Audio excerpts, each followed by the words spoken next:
last couple days given everything that's happened, but how are you doing and how's the team doing?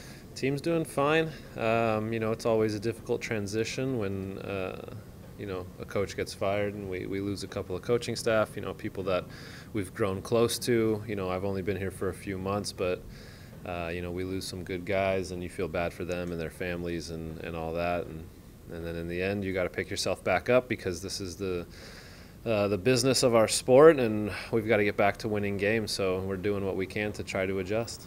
Since the club parted ways with Jason, have you had a chance to reach out and speak with Jason, and what was that conversation like? No, I just sent him a text right after I found out to just thank him for his efforts. Told him sorry I couldn't do more to help us win more games in the short period that I was here, and that I wished him all the best. That was it. Bobby had mentioned something to that effect where, players also felt a certain sense of responsibility for what happened. What is that responsibility like? Does it weigh heavy on a player when a coach is fired? Yeah, we're the ones that are on the field, and we are the ones that couldn't make the difference to not lose 6 games in a row, so we have to feel a responsibility for Jason's firing. In the end, we still are here, and we still have to keep pushing ourselves along. We have to keep getting better because by the end of the season, it's going to be either us that makes the playoffs or doesn't make the playoffs, and that weighs on me as a player. So we've got to regroup. We've got to come with a fresh new energy. We've got to start our season anew almost in a way. We're still above the playoff line, and we've got to keep pushing ourselves along. We got a good chance in the Open Cup to make a run. You mentioned that this came as a surprise to several players. How did you kind of react to the news when you first heard? Yeah, we're disappointed for Jason and CJ and Miles. You never want to see somebody lose their job.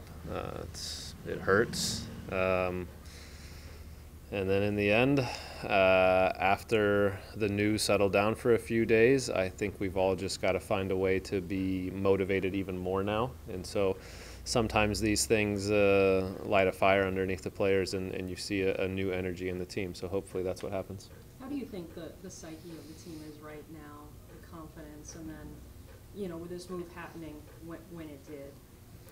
I think we're all right. I think you're going to see, more motivation. Players have to prove themselves again now to a new coach. So that always brings a new energy.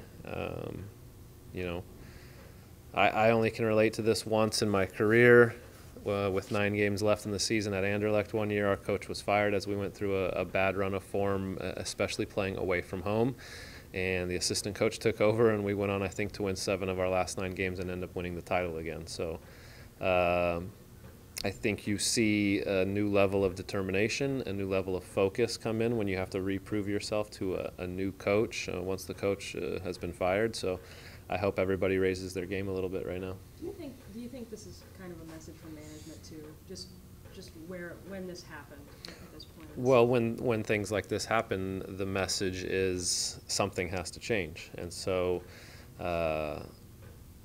and that's on the players. We have to change our mentality. We have to do better. We have to be smarter. When we play on the road, when we play at home, things like that. So something has to change, and I think that's why the change was made right now before it was too late. You guys leave today for DC to take on United tomorrow in Open Cup play. What are some of the problems they present you? What do you guys need to do to walk away with points? They've gotten better as the season has gone on. I didn't play in that first game of the season against them, but they were not the type of team that wanted to keep the ball, and even when we were down a man, we had a lot of time and space to play against them. As we've watched them grow over the course of the season now, over the last few games, they've had a lot better performances. Their attacking players are pretty good, so Darren Maddox up top. They've shifted Areola into the center of midfield, who is a very busy guy who covers a lot of ground and can make plays in the final third. And then they've got some pretty crafty guys in Stieber, Assad, and Acosta, who are good on the ball and can make plays happen in the final third. So we've got to be very alert and hope to shore things up defensively on our end. We've given up too many goals, so if we can do that and try to get the first goal, which has not happened barely at all this season, that will be key for us. Jason had said that this is the most together group that he had coached. Is this group still as together as he thinks and thought that it was when he was here? Yeah, I think the group is together. I think we are you know, we all have a common goal, and we've all stuck by that all season long. You know, obviously the results haven't been great in the league play lately, but I think the group is still together. Thanks, Sasha. All right. Sasha.